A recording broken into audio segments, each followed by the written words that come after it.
Guys and dolls. So just a wee video, just on the wee dander back home.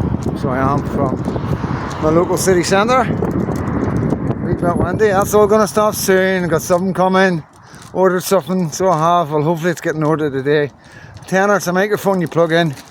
So all this Bluetooth stuff's doing my nut then. So I'm gonna plug this thing in and hopefully it'll be a wee bit of cable, but we won't mind that, will we? But no, I want to do a wee video about the doctors. What's the doctors like where you are?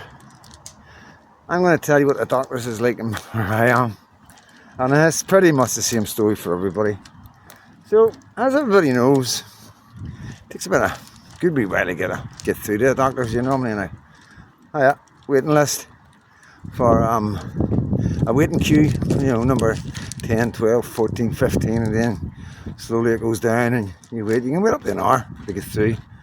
And, you know, in my experience, we had some receptionists, and this is what it is. You got people phoning up angry, you know. One, they've been waiting for ages, and two, the rest I'm about to tell you. So the receptionists do take a lot of flack. They do, like.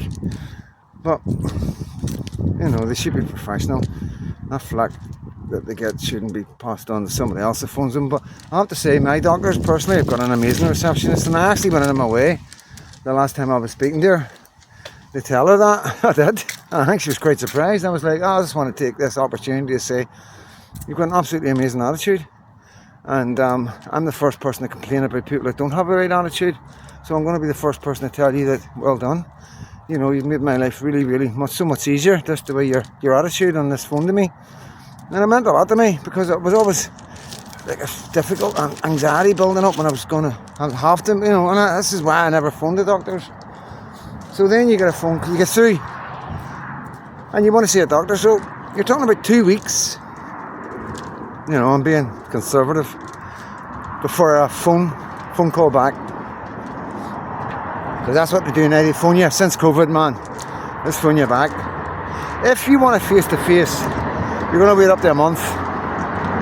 Now, in both cases, and in most cases, people aren't waiting, you know. A lot of people have signs of things that aren't wrong, and they feel that phone the doctors, and they phone the doctors, and then, you know, 2 weeks, for a month.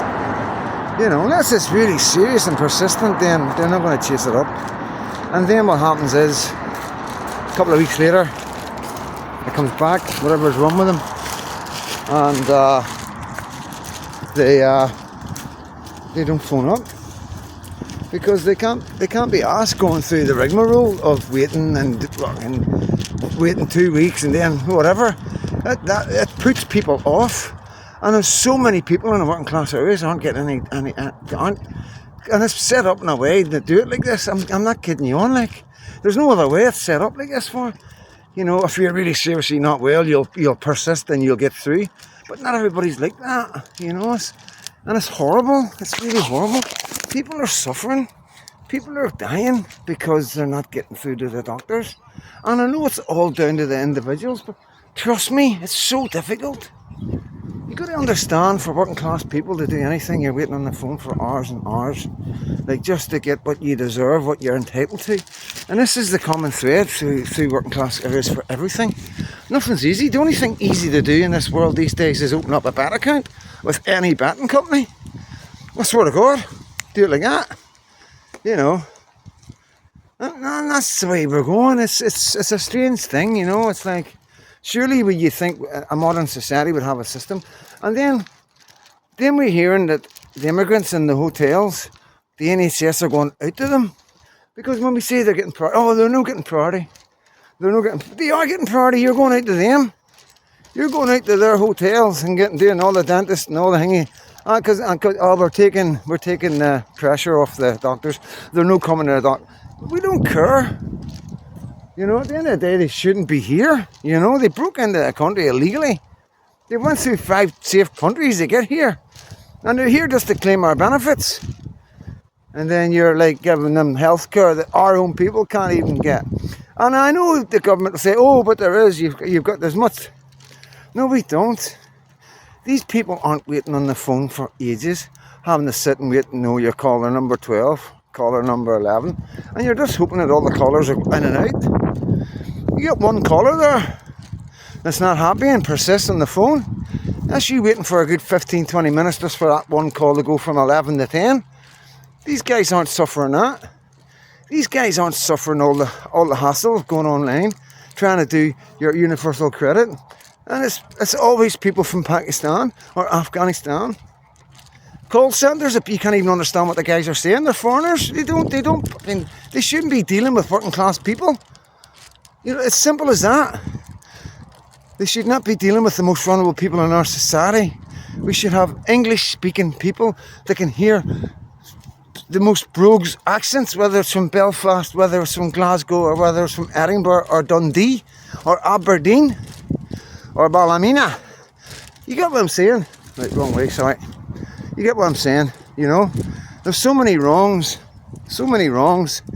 and it is, and it's not just about being anything like the far left want to, oh, just a racist, just a bigot, just anti-immigration. I'm not anti-immigration. I'm pro-British. I'm pro my elderly. I'm pro my children in our country, and we're all suffering in so many ways. And I'm putting them all down here for you to see. You know, you can see how our kids are still suffering. You can see how our elderly are still suffering. You know, and this is the things that you don't know. Everybody knows about the heating and all that, and what the government are taking off the old folk. You know, but these are the things that you don't know. This is the nitty gritty once again. And I promise you I could bring you person after person, old person after person, who does not phone the doctors because it's too much stress on them. You know, people aren't getting what they're meant to get financially. You know, because it's too much. It's too much on the phone for hours. Not understanding how to fill out any of the forms in this universal credit. It's nuts. Trying to think of passwords that have so many different characters. People can't handle that. And that's why it's set up like that, because the people coming into this country, once again, do not have any of them problems. And this is what my problem is. You've got to understand that.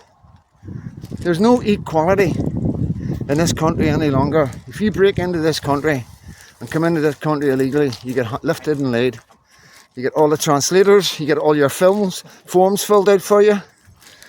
You get immediate National Health Service and immediate dentist care and the rest. £60,000 in SIM cards, I think that's the figure. That's the least of the figure. £60,000 in SIM cards. Fucking SIM cards. And we don't get SIM cards. None of us get SIM. I've never had a SIM card in my life from the government. What's going on? All the times I've got out of jail. All the times I've been so damaged. No phone. No way of getting access on the internet. No even internet in my house. I was living off £70 a week when after my wife died. 70 quid a week. I had no clue what to do, how to claim for anything. My head was up my ass. You know? My head was up my ass and it was bad. And that's the people like me and people, the old people and people with mental health and people who go through divorces and breakups and they've got no chance. You're in a relationship with somebody. Next thing you know, you're breaking up. The house is getting sold if you've bought a house between you. You know? Maybe the breakup's probably to do with somebody losing a job. If the man's lost his job and the pressure's too much, she meets somebody else that's going to provide for him. Breaks, guy's with a broken heart. He's left with no money. He's got to try and work his way through universal credit. Honestly, guys, if anybody knows what I'm talking about, please put a comment down saying, "No, Freedom Dad, I totally understand. I've experienced this." Because I don't think people believe me. I don't think people understand. You know, I never ever exaggerate. This is too serious to exaggerate. The reason why I never lie and never exaggerate or make something out to be bigger than it is because I never want you to doubt me. I never want you to catch me out on anything like that and say, "Oh well, if he's like that then he's going to be like that." I never want that to happen. I want you to be able to come on here, watch me and go and know that I'm bringing you the facts of life as I know it, what's going on around me, eyewitnesses accounts, the nitty gritty of everything. And I'm not just saying this because nobody's talking about it. Nobody knows about none of this. We all talk about how amazing. We're all out there banging drugs. That's what really annoyed me, like. That's what really annoyed me, you know. I got so much experience with the NHS, honestly. I could bring some things to the table that would break your heart. And then I've got people banging for them, banging drums for them. And I know there's people out there, I've got people working in the NHS and loved ones and all the rest of it. And I'm sorry, you feel as if I'm tarring you all with the same brush. But I've had so much experience with hospitals in my life. And none of them are good. None of them are good. Some of them are pretty bad. The lack of care, the lack of time, the lack of effort of getting to know somebody. How quick these are to stop giving life-saving care because they just don't look like they're worth saving. I've seen it with my own eyes. Just let them die, you know. I will bring a video about it one day. Well, I will be talking about everything in fine detail one day. And I won't be leaving any names out apart from my friends who are involved in stuff. But anybody else been bad to me, done stuff to me, I'm no protecting you. It's all going to come out. It's all going to come out, like. Everybody, every professional, every organisation that's let me down. I'm going to talk about it. I'm going to say exactly what's happened, you know what I mean? I do say I'm not going to use this platform to badmouth anybody, but when it comes to telling my story in detail, that's totally different, you know? But yeah, it's all wrong. Everything's wrong, you know? And you know, the reason why it's all wrong is because of the stress of immigration, you know? Was the country empty or something? These is I asked myself. Was there streets full of empty houses at one stage or something? Can anybody remember that? Because I can't. Was there a time in this country when we just had so many doctors that they were sitting about fiddling with their pens? You know, is there something? Have I missed something here? That the reason why all these people are coming into this country and the government are letting them stay? Because nothing's making any sense to me. All I see is everybody coming from other countries that are really bad people coming to this country and getting lifted and laid and treated like princes and lords. While our old people and our vulnerable and the most people with the worst mental health issues in this country are suffering, seriously suffering. And it can be just down to silly wee things like the doctors trying to get through their doctor appointment. You know, if you think about it, that's your first protocol for everything. You know, once you've went through that process a couple of times, trust me, you're gonna just go, you know. You know that Hiya. Hiya. How you doing here? Doing a wee video. I don't want to get you in it. Talking about the doctors, how bad the doctors are, how long you gotta wait. I know it's shocking, I know. There you go, two people on the street. Two women waiting to pick up their kids. Telling them, you heard her, shocking. Talking about the doctors, it's shocking. Just two random people, I can ask anybody. You know, hi Ronnie. Alright son, listen, I'm just doing a video about the doctors. What's your experience with the doctors? In West Calder? Yeah, in general, trying to get through to them and try and get appointments. I've not been in there for like 5 years, mate. Alright, well that's good, buddy. Oh, good man. Alright son, see you later. What's up mate? 6 weeks left. 6 weeks left, bro. See you there, my bro. Nice guy, one of the local guys. Yeah, he hasn't been a doctor in 5 years, which is good, I suppose, you know. But yeah, the general feeling in society and working class. And I can only speak for my area right now, you know, but I can also speak for other areas that I've got really good friends in, you know, and it's all the same rhetoric.